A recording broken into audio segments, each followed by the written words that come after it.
नमस्कार विद्यार्थियों। आज आपके साथ मैं सामाजिक परिवर्तन के चक्रीय सिद्धांत की चर्चा करूंगा। जी हाँ, बीए द्वितीय वर्ष के द्वितीय प्रश्न पत्र, समाजशास्त्र का जो द्वितीय प्रश्न पत्र है, सामाजिक परिवर्तन और विकास, सोशल चेंज एंड डेवलपमेंट में प्रथम इकाई में सामाजिक परिवर्तन के चक्रीय सिद्धांत तो रखा गया है, जिस पर चर्चा करूंगा। चक्रीय सिद्धांत के मूलतः प्रतिपादक हैं Oswald Spengler, Sorokin, Toynbee, Pareto. इन्होंने चर्चा की है कि सामाजिक परिवर्तन कभी भी एक विशेष दिशा में नहीं होता। ये कहते हैं बल्कि जीवन चक्र, लाइफ साइकिल के समान परिवर्तन की चक्रीय प्रवृत्ति, साइ साइक्लिकल टेंडेंसी सामाजिक परिवर्तन होती है। उन्होंने चर्चा की। स्पेंगलर की हम बात करते हैं। स्पेंगलर का जो चक्रीय सिद्धांत है, 1918 में उनकी एक किताब थी, the decline of the west. इसमें उन्होंने सामाजिक परिवर्तन की चर्चा की। वो कहते हैं विकासवादी सिद्धांतों की आलोचना करते हुए कहा कि सामाजिक परिवर्तन सदैव चक्रीय रूप में होते हैं, साइक्लिकल होते हैं।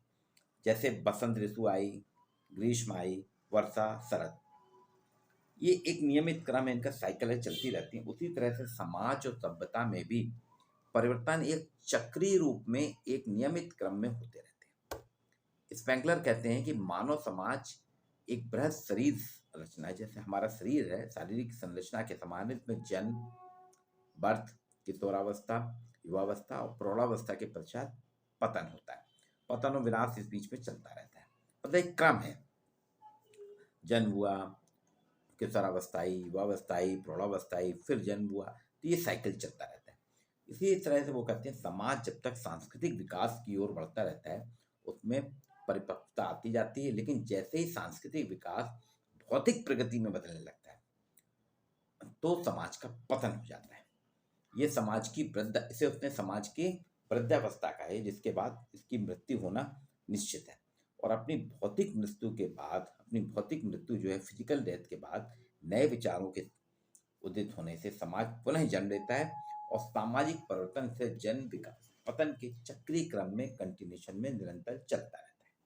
स्पेंगलर ने अपने इस कथन को सिद्ध करने के लिए बताया, उन्होंने विश्व की 8 प्रमुख सभ्यताओं का उदाहरण दिया है। उन्होंने दिन किया था 8 सभ्यताओं का। बोले पश्चिमी सभ्यता अपने विकास के चरम पे पहुंच चुकी है। इसके पहले एशियाई समाज जो सैकड़ों वर्षों से कमजोर और सुस्त थे, आज अपनी बढ़ती हुई सैनिक आर्थिक शक्ति द्वारा, सैनिक और आर्थिक शक्ति के बल पे, जिसमें चीन है, भारत है, जापान है, ये पश्चिमी समाजों को अब चुनौती दे रहे हैं, चैलेंज कर रहे हैं। स्पेंगलर के सिद्धांत की उसने बात की थी, तो इसमें वो उसने कहा फिर भी पश्चिमी समाज एक लंबे समय तक प्रभुता संपन्न नहीं रह पाएंगे। वो कहते हैं क्योंकि एशियाई समाजों की शक्ति में लगातार वृद्धि हो रही है। और ये प्रवर्तन की जो प्रकृति है, उसने चक्रीय सिद्धांत पे की है। हालांकि इसकी आलोचना भी की है, क्योंकि विद्वानों का कहना है स्पेंगलर ने अपने सिद्धांत में स्पष्ट नहीं किया कि समाज जिस बिंदु तक विकास करने के बाद पतित होता है, ह्रास की ओर बढ़ता है, वह बिंदु कौन सा है, किस बिंदु से होता है।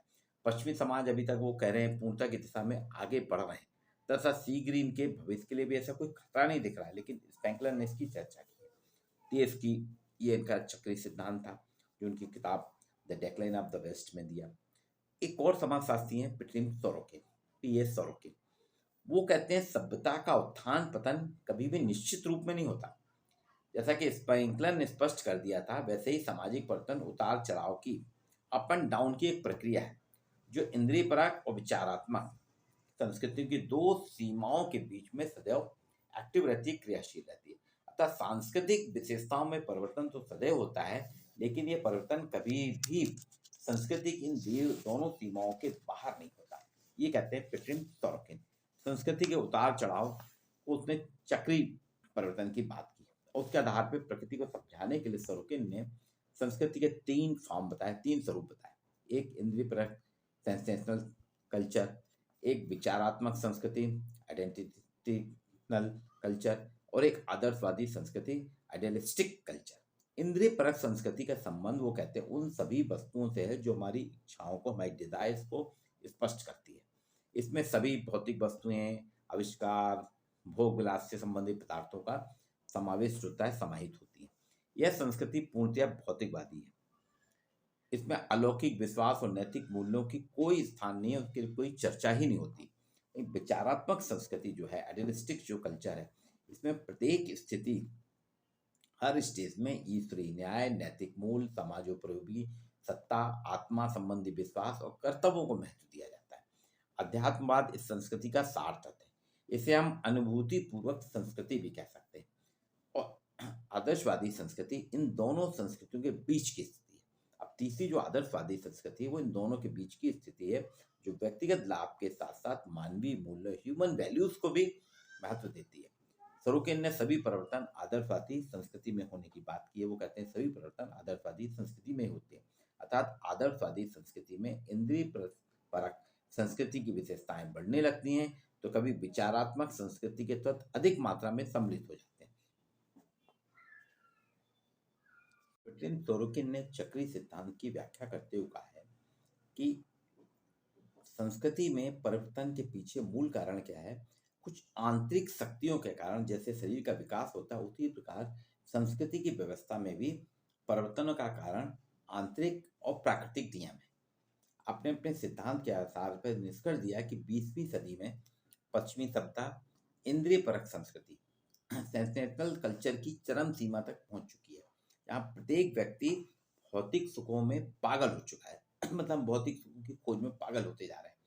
इसलिए उसने ये संभावना की कि बहुत शीघ्र ही इसकी दिशा विचारात्मक संस्कृति की ओर अग्रसर होगी, और वहां जब मुड़ेगी तब इस सिद्धांत के द्वारा सोरोकिन ने स्पष्ट किया कि सांस्कृतिक परिवर्तन की स्वाभाविक प्रक्रिया में अवरोध पैदा होते हैं, जिससे समाज में विघटन होने की दशा स्थिति या विघटन की दशा निर्मित होने लगती है।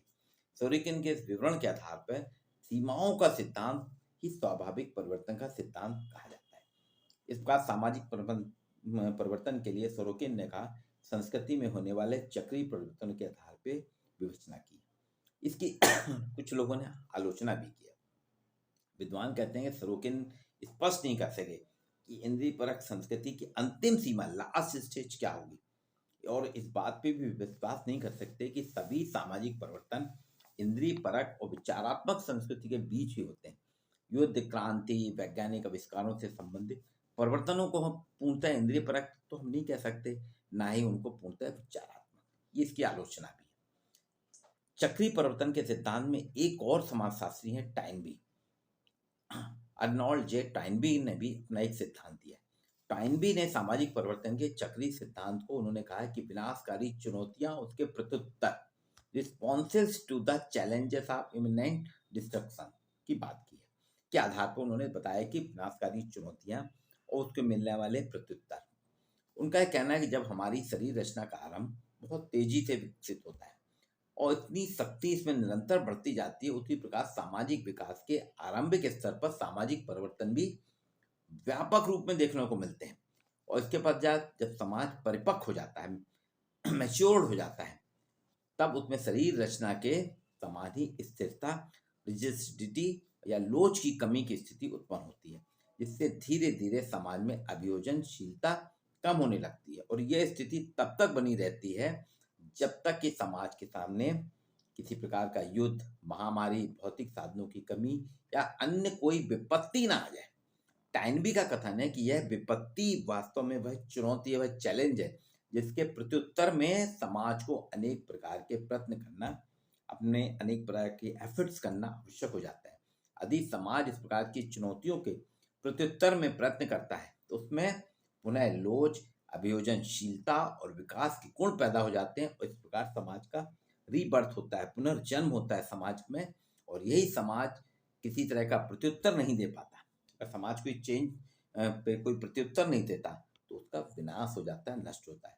ये दोनों ही दशाएं टाइनबी कहते हैं सामाजिक परिवर्तन को स्पष्ट करती हैं। टाइनबी का विश्वास है कि पश्चिमी समाज अपनी युवावस्था से निकलकर मैच्योरिटी, परिपक्वता के स्तर पर पहुंच चुका है। फलस्वरूप में लोच का गुण समाप्त हो गया, लोच अब समाप्त हो गई उसकी। जहां तक विनाशकारी चुनौतियों का प्रश्न है, पश्चिमी समाज के सामने समाजवाद से उत्पन्न वर्तमान परिस्थितियां इसी प्रकार की चुनौती हैं, चैलेंजेस है समाजवाद। यहाँ स्पष्ट है टाइनबी ने सोरोकिन के समान सांस्कृतिक आदर्शवाद को ही पश्चिमी समाज के अस्तित्व का प्रमुख आधार माना है। टाइनबी के सिद्धांत की भी बहुत सी आलोचना हुई है। उसने कहा कि प्रत्युत्तर चुनौतियों को टैनबी ने स्पष्ट नहीं किया। वो ये बता नहीं पा रहा है कि सामाजिक जीवन में उत्पन्न होने वाले परिवर्तन किन कारणों से होते हैं। वास्तव में टैनबी ने जिस आदर्श स्थिति को सामाजिक परिवर्तन का कारण माना है, वह व्यवहार में कठिनता से पाई जाती है। इसकी आलोचना है। एक और समाजशास्त्री हैं, उन्होंने भी चक्रीय सिद्धांत दिया है, वो कहलाते हैं पैरेटो का सिद्धांत। पैरेटो कहते हैं सामाजिक परिवर्तन के चक्रीय सिद्धांत में जो उन्होंने विवेचना की है, वो कहते हैं अभिजात वर्ग के परिभ्रमण का सिद्धांत नाम दिया है, theory of circulation of elites. अभिजात वर्ग के परिभ्रमण का सिद्धांत को उन्होंने चक्रीय सिद्धांत के आधार पर विवेचित किया। वो कहते हैं प्रत्येक समाज में विभिन्न वर्गों के बीच ऊंच नीच अप डाउन का एक स्पष्ट संचरण विद्वान होता है, जिसमें सर्वोच्च वर्ग वह होता है जो अपनी चतुराई, कुशलता और प्रभाव के द्वारा सत्ता को अपने अधिकार में कर लेता है। और जैसे शासकीय अभिजात वर्ग, इन्हें गवर्निंग एलाइट कहा जाता है, इसे उसने शासकीय अभिजात वर्ग कहा। और कहता है दूसरा स्थान उन अभिजनों का होता है जिनका समाज में एक प्रतिष्ठित और उच्च स्थान होने के बाद भी शासन में उनकी कोई प्रत्यक्ष भागीदारी नहीं, डायरेक्ट इन्वॉल्वमेंट नहीं होता। इसे हम गैर शासकीय अभिजात वर्ग कहते हैं। इसे उसने कहा नॉन गवर्निंग लाइट कहा है। तीसरा एक निम्न वर्ग है, बोले तीसरा एक और वर्ग है निम्न वर्ग, जिसमें श्रमिक आते हैं, सामान्य कर्मचारी आते हैं, मेहनत या जीवन यापन करने वाले व्यक्ति होते हैं। इनकी परिस्थिति में परिवर्तन होने से ही सामाजिक संरचना में परिवर्तन उत्पन्न होते हैं। शासकीय और गैर शासकीय अभिजनों की स्थिति में अप डाउन रहता है, ऊपर नीचे का परिभ्रमण के स्वभाव से स्पष्ट करते हुए पैरेटो कहते हैं जब अभिजनों का एक वर्ग सत्ता में रह लेता है, जब अभिजनों का एक वर्ग सत्ता में रह लेता है, तब धीरे धीरे उसकी रुचि विभिन्न प्रकार की भौतिक सुख सुविधाएं, भोग विलास की ओर बढ़ने लगती है, जिसके कारण जन सामान्य के लिए वे शक्ति का उपयोग उस सीमा तक नहीं कर पाते। वो जन समाज के लिए शक्ति, उनके पास जो शक्ति, उसका उपयोग उस सीमा तक नहीं कर पाते जिससे सामाजिक व्यवस्था को बनाए रखने आवश्यक होता है। इस दशा में वो छल कपट के द्वारा शक्ति का उपयोग करने लगते हैं। राजनेता लोग छल कपट करने लगते हैं। इसलिए पैरेटो ने शासकीय अभिजनों को लोमड़ी फॉक्स कहा है कि शासकीय अभिजन जो है, गवर्नमेंट एलाइट है, उसको कहता है पैरेटो कि ये लोमड़ी है, फॉक्स है, चतुर है। और शासकीय अभिजन वर्ग में जब ये परिवर्तन पैदा होता है तो गैर शासकीय अभिजन जन साधारण को इसके प्रति प्रेरित करते हैं, मोटिवेट करते हैं, संगठित करते हैं। और वो शेर की तरह, वो कहते हैं शेर इन चालाक लोमड़ियों पे अपनी प्रभुता, अपनी शक्ति स्थापित करने के प्रयास करता है, उसमें वो सफल भी हो जाता है, सत्ता पर अधिकार कर लेता है। फॉक्स और लायन, शेर और लोमड़ी को उन्हें शासकीय अभिजन और गैर शासकीय अभिजन के आधार पर इनके बीच में सर्कुलेशन होता रहता है, अप डाउन होता रहता है। और वो कहते हैं पैरेटो जब शासकीय और गैर शासकीय अभिजनों के बीच परिभ्रमण का, सर्कुलेशन का चक्र चलता रहता है, उसी तरह जन साधारण या निम्न वर्ग में जो लोग बहुत कुशल होते हैं, बुद्धिमान योग होते हैं, वे धीरे धीरे ऊपर की ओर उठते हुए गैर शासकीय अभिजन वर्ग के सदस्य बनते हैं, उसमें शामिल होते जाते हैं गैर शासकीय अभिजन वर्ग में। उसके बाद शासकीय अभिजन वर्ग तक की श्रेणी में पहुंच सकते हैं। इसी आधार पर पैरेटो ने लिखा इतिहास कुलीन तंत्रों का कब्रिस्तान है, history is a graveyard of aristocrat. वो कहता है इतिहास कुलीन तंत्रों का अभी एक कब्रिस्तान है, एक सौधाय ग्रह है, कब्रिस्तान है। पैरेटो के अनुसार ये चक्रीय परिवर्तन राजनीतिक, आर्थिक और आदर्शात्मक सभी क्षेत्रों में देखने को मिलता है। इस परिभ्रमण का मुख्य कारण क्या है? शासकीय अभिजन में उन विशिष्ट चालक रेसिड्यूज का प्रभाव कम हो जाना है जो उन्हें सत्ता में ले जाते हैं।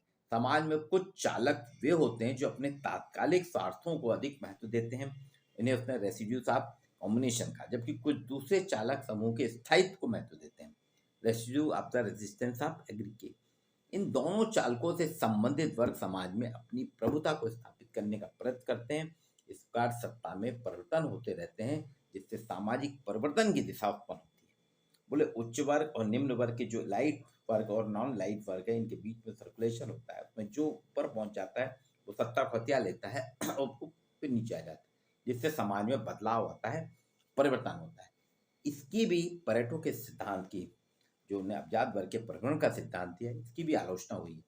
शासकीय अभिजन और गैर शासकीय अभिजन वर्ग के बीच में परिभ्रमण पर जो बल दे रहा है पैरेटो, इसे समाज के मध्यम और निम्न वर्ग की ओर अभिजन पर सम्मिलित होने वाले व्यक्तियों पर उन्होंने विशेष ध्यान नहीं दिया। तो आलोचक कहते हैं कि वास्तव में यहाँ पैरेटो ने इसको स्पष्ट नहीं किया, लेकिन फिर भी जो सामाजिक परिवर्तन का चक्रीय सिद्धांत है, इसमें हमने कहा स्पेंगलर का चक्रीय सिद्धांत, सोरोकिन का चक्रीय सिद्धांत, टाइनबी का और परेटो का, 4 समाजशास्त्रियों के सिद्धांत चक्रीय सिद्धांत को विवेचित करते हैं, जिसे आज आपके साथ मैंने चारों सिद्धांतों के आधार पर सामाजिक परिवर्तन की विवेचना की। विद्यार्थियों, आपको मेरा व्याख्यान कैसा लगा? आप कमेंट बॉक्स में कमेंट कीजिए, चैनल को सब्सक्राइब करिए और लगातार शेयर करिए। आपको पूरे पाठ्यक्रम की हर दिन आपको एक नए नए विषय पे इसी तरह से आपके पाठ्यक्रम की कठिनाइयों को, आपके पाठ्यक्रम के बारे में समस्याओं का निराकरण नए तरीके से करता जाऊंगा। आज